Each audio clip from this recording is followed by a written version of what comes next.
Hello, it's Jonathan here from Boom Instructor Training. I do hope you enjoy my video tutorials, and if you do, check out my website because you can buy all of the Part 3 video tutorials and learn all the skills you need to pass the Part 3 test. And if you prefer, you can separately buy 5 45-minute Part 3 test lesson demonstrations showing you exactly what you need to do throughout your Part 3 test in order to pass. On this video, we'll be taking a look at planning ahead in terms of lesson planning. This video relates to having a good knowledge of the practice areas or the roads which you're using for your lessons, and you need to consider whether your pupil will be encountering any new hazards which they haven't previously come across. And if there is a new hazard or road feature, you should use this as a learning opportunity. You should discuss this in advance so your pupil knows what to expect and how to deal with the hazard safely. And by doing this, you are properly managing the risk of the lesson. So let's have a look at how this should be done. How do you feel about the drive so far? Quite good actually, yes. Yeah, you're good. doing really well. I'm pleased with how it's going. Now, I do want to give you a little bit of instruction and guidance regarding an upcoming hazard.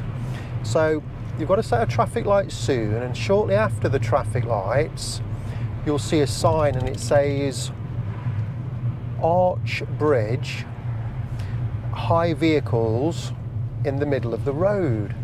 So what do you think that means, high vehicles in the middle of the road? What does that mean? They've got to come into the middle of the road to get onto the bridge. If you look ahead, look, you can see the sign there. So what type of vehicle would you be looking for? High vehicles. Yeah, a lorries. bus, a lorry, yeah. Yeah. And if there's a bus or lorry coming, what would you have to do? Probably wait. So can you see a bus coming? I can indeed. So check to the rear then. Yes. And you're going to hold back, look. That's, you can go a little further forward, it's okay. Just enough room for the bus to come through. That's great. Okay, it's giving you a wave. Does it look clear ahead now? Yes, it does. Yeah, okay. Away you go then. So that's a new experience, isn't it? That yes, it is. Not dealt with before. So that's lovely to have that. Take the next road on the right.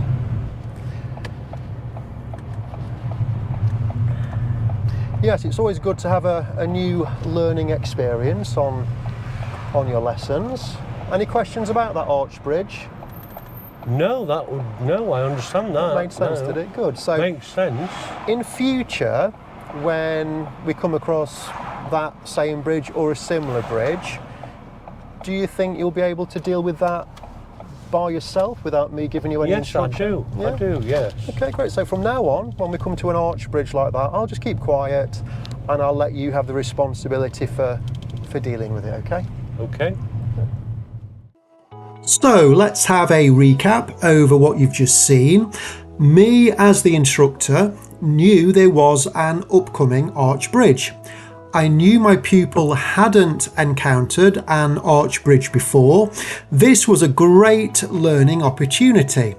I started to discuss this well on the approach, allowing sufficient time to ask questions and allow the pupil to think and answer, and basically try to work out what to do to safely deal with the arch bridge and the approaching bus.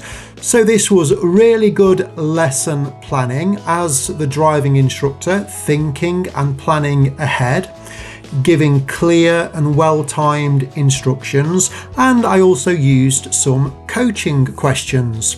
So I got all of those risk management boxes ticked, but also from the teaching and learning strategies section, I utilised was the pupil encouraged to analyse problems and take responsibility for their own learning, and were opportunities and examples used to clarify learning outcomes.